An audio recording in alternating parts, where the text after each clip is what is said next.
Hello, everyone. USARA Assistant Social Media Captain William Wild Bill Donahue here with USARA Board Member and 2018 USARA National Champion and co-race director with Rootstock Racing, Brent Freeland. Hey, Bill, thanks for having me on here. I'm excited to talk to you today about kind of what we're doing with USARA and the blog. Cool. Yeah. I mean, you've done a ton of races. You've been racing since what, 06? You've directed races for a number of years. And now you have a blog series for people who are new to adventure racing. Yeah. You know, one of the first things that the new USARA leadership team has kind of tackled is, you know, really thinking about different ways that we can expand our reach as USARA to new and returning racers. So, you know, a few of us a month or two ago did some brainstorming on ways that we could try to produce some new material that would be useful for racers and kind of live in permanence on the USARA site. You know, I think obviously when people take on adventure racing for the first time, there's a lot to learn. It can be overwhelming. You know, there's everything from kind of one-page overview articles to books on Amazon that are out there. But our hope was to try to find something in the middle, right? You know, something that goes into a little bit more depth without totally overwhelming a new racer. So we came up with you know, the idea of putting together a blog series that would tackle some of the bigger topics that a lot of new racers wonder about. It isn't necessarily exhaustive. There's still plenty to learn, you know, but we're hoping it will provide a useful resource as we kind of try to ramp up our content on the blog. So what is the #1 piece of advice for someone who wants to start in the sport? You know, ask 50 different people, you'll probably get 50 different responses. But going back to my first experience with adventure racing, I would simply say, just go for it, right? I mean, I think, you know, a lot of people come to adventure racing from seeing things like Eco Challenge, which is inspiring, but also kind of crazy for a lot of people to actually wrap their heads around. And even a 6-hour sprint race, you know, which is kind of a typical beginner friendly event, can be pretty daunting. But I would just say, you know, believe in yourself, believe in your kind of mind and body to overcome the obstacles that are there, and know that, you know, it won't probably be as hard as you think it will, and you don't need to be superhuman to accomplish it. So I would just say, sign up, you know, get yourself somewhat prepared, learn a little bit about the sport ahead of time, and just go in with a good attitude and have fun, and you'll be amazed at how well you do. Yeah. So you said 6 hours and sprint, which I don't think are terms that people often put together, right? So explain that a little bit. Like, what is the time frame that adventure racers think in when you can have a 6-hour sprint? Yeah, no, that's a great question, right? And like I said, I think adventure racing can seem really daunting on first glance. You know, for a lot of people that maybe are familiar with triathlons, you know, a sprint triathlon might take you, I mean, I'm not actually a triathlete myself, but what, a half an hour to complete, 45 minutes, maybe an hour. Yeah, so, you know, adventure races are ultra endurance events as a whole, right? And so, you know, a lot of purists think that an adventure race isn't actually an adventure race until it's multiple days long, which is obviously not the best way to get new people into the sport. Right. You know, so a sprint race really can range from anywhere from a couple of hours up to about 6 hours or so. Right. And then beyond that, you kind of get a broader category of races, which we might call one-day events, where you might start seeing events that last from 10 hours to 24 hours, maybe 36 hours. And then beyond that, you start to get into the multi-day events. But sprint events are just enough to give you a taste of the sport and how fun it can be, and get you into an outdoor setting that is exciting to explore and fun to, you know, roam about with your team. Yeah, and I know part of this series is going to be terminology, right? So you're going to be defining a lot of these terms so people get familiar with them. But a mantra that you relate in the blog is the hardest part of an adventure race is getting to the start line. So what do you mean by that?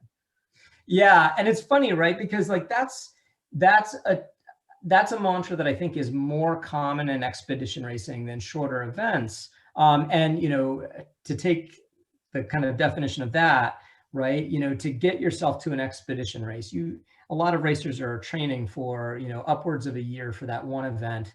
You know, the logistics of getting maybe 100 pounds worth of gear and a bike likely onto a plane and fly all of your equipment safely to, you know, another state or even another country, and then get yourself to the start line of an event, and do it all without getting injured or have other issues come up. It's a lot, right? So, you know, we do jokingly say that is the hardest part of an event. You know, I brought it up in the series, even though I'm not really focusing the series at all on racers looking to dive into the deep end with an expedition race.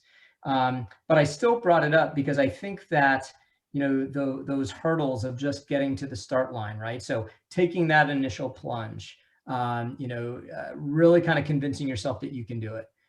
Figuring out where to get the gear that you might not have yet in a closet or in a garage, right?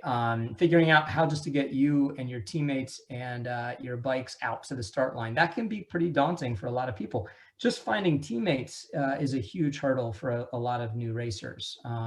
You know, so I think oftentimes that is the hardest part of the race. The race is just, you know, kind of the gravy. It's a lot of fun and it's over way too quickly most of the time.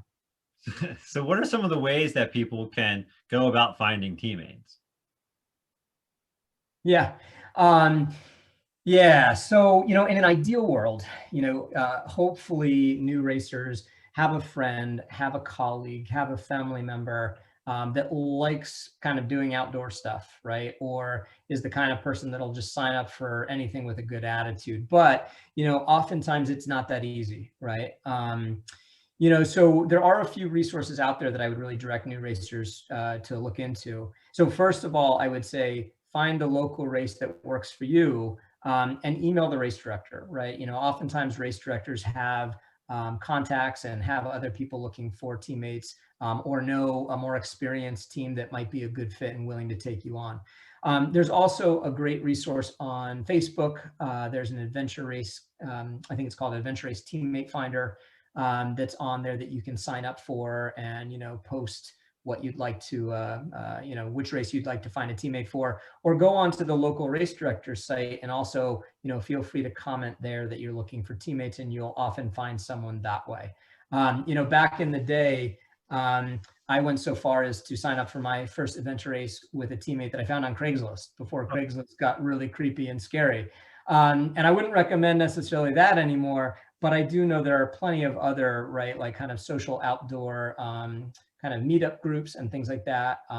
Joining a mountain bike group or a trail running group, something like that, where you can make kind of contacts with folks that might be interested. That's what I would encourage you to do. Yeah. And we're going to have links down in the description with links to the Venture Race calendar on USARA.com, links to the series and everything like that. So people can just find those races, the ones that might be in their area or that they can drive to.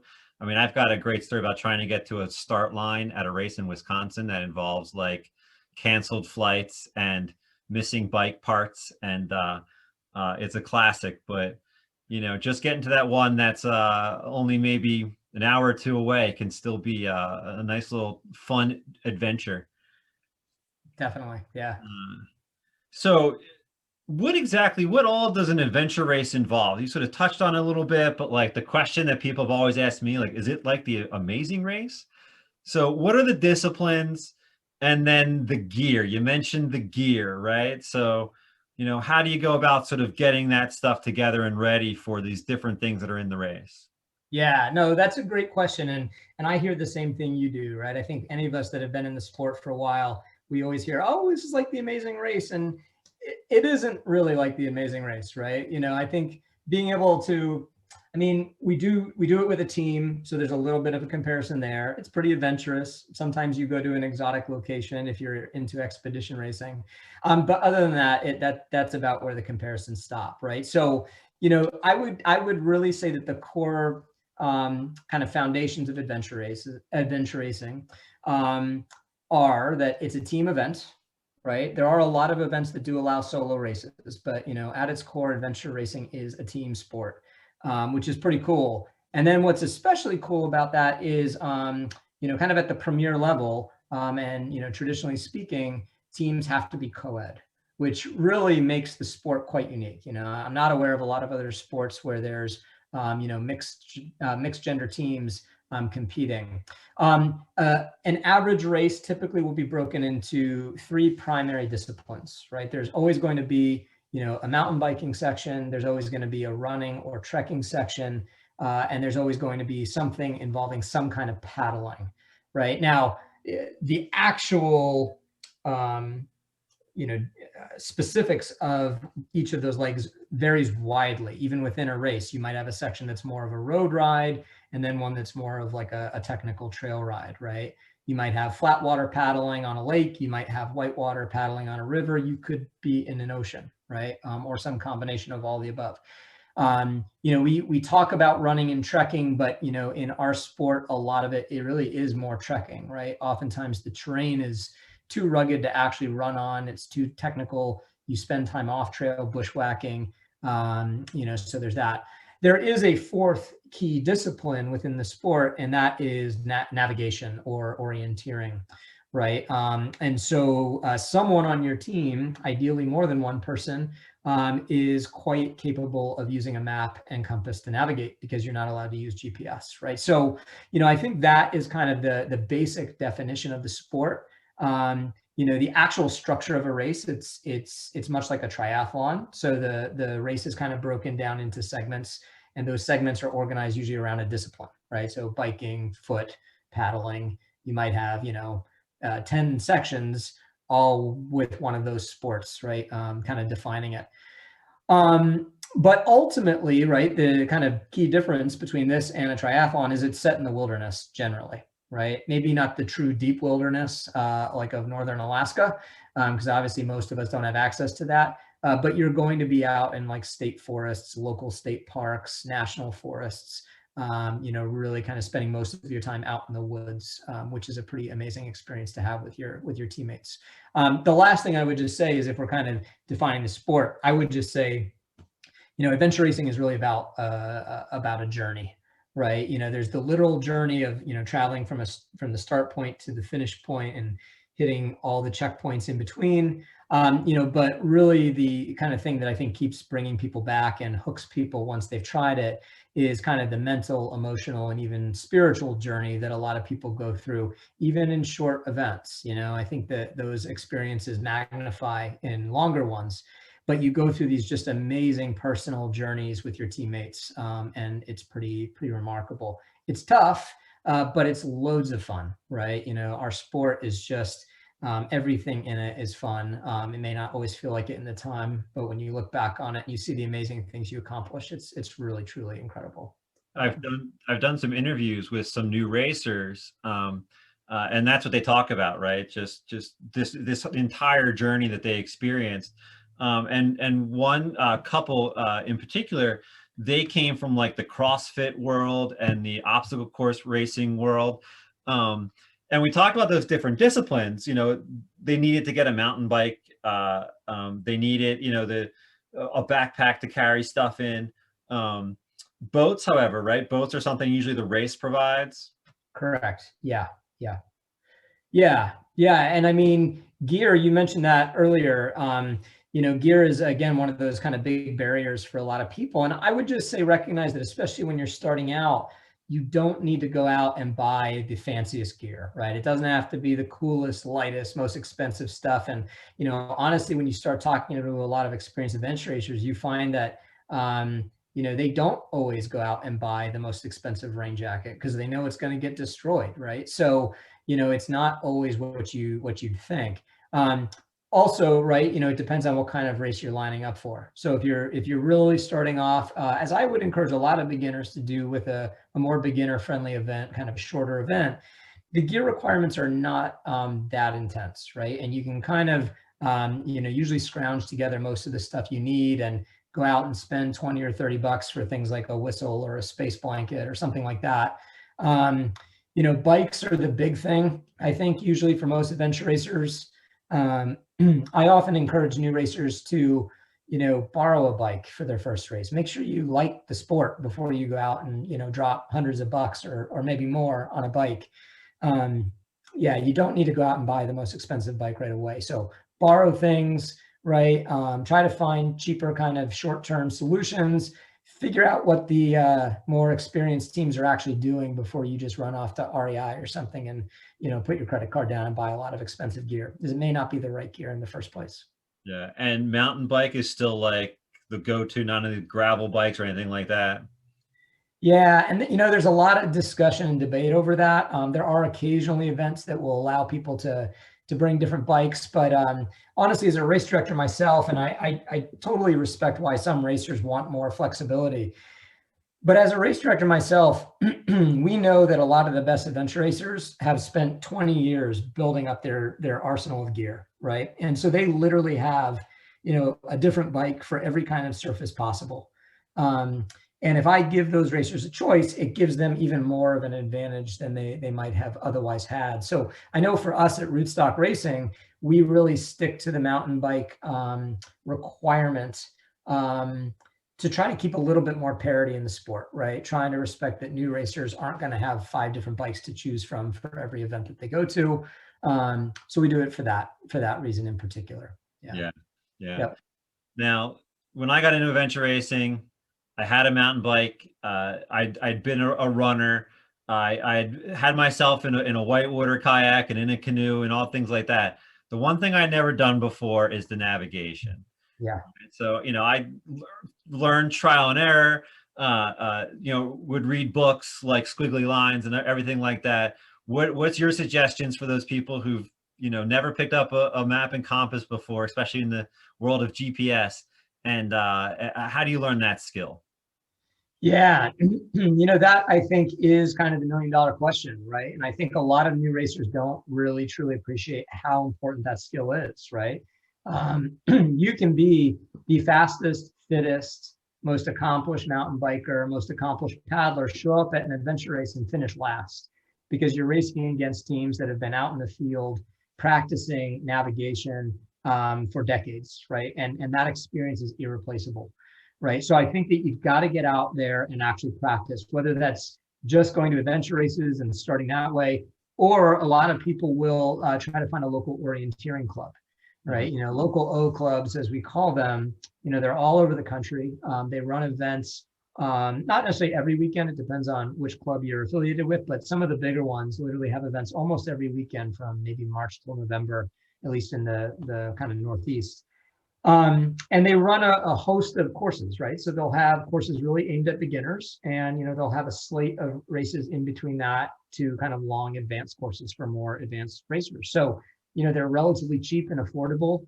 Going out for a day, once a month, twice a month, and just practicing reading maps, practicing route choice, practicing strategy. It really helps a lot. Though I will note that 95% of the time, orienteering maps are not the map of choice for an adventure race.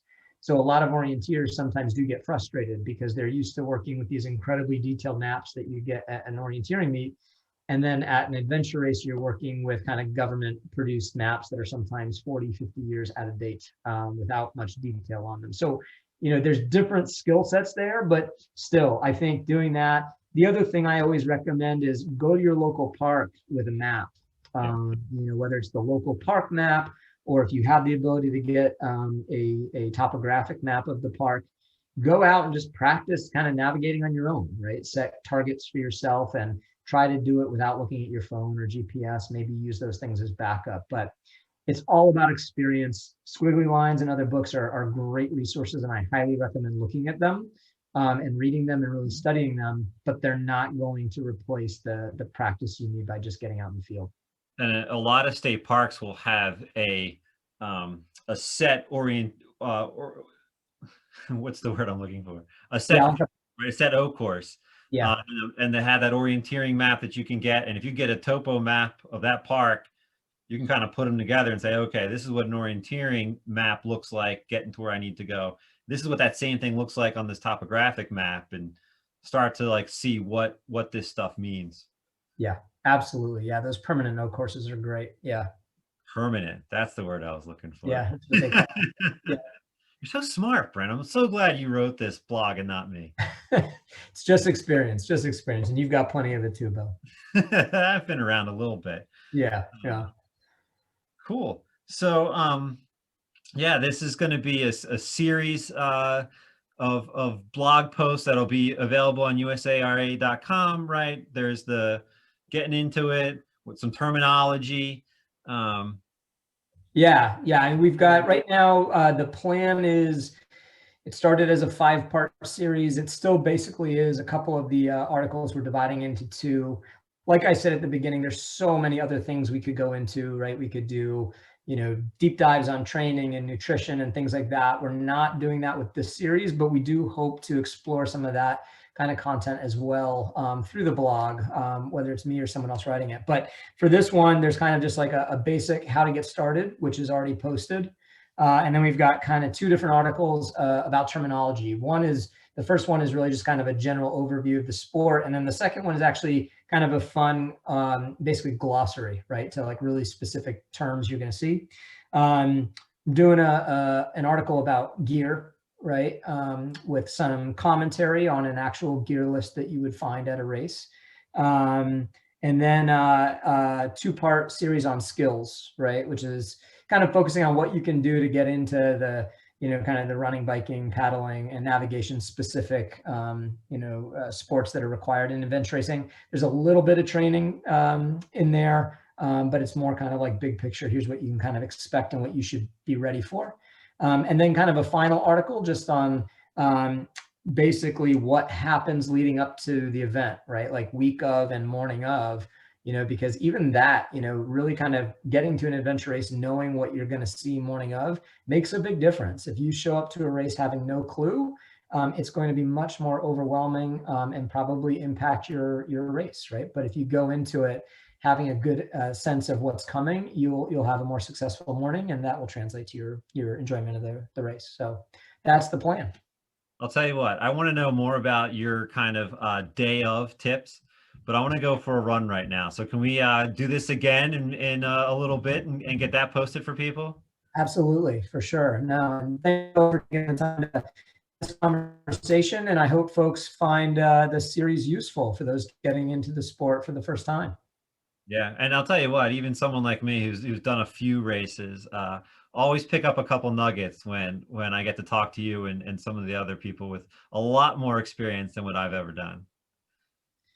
That's part of the sport, right? Like even the best adventure racers are still learning. That's one of the great things about it. So thanks for your time, Bill. I appreciate it. Yeah, well, thank you. And to everyone out there, keep on adventuring.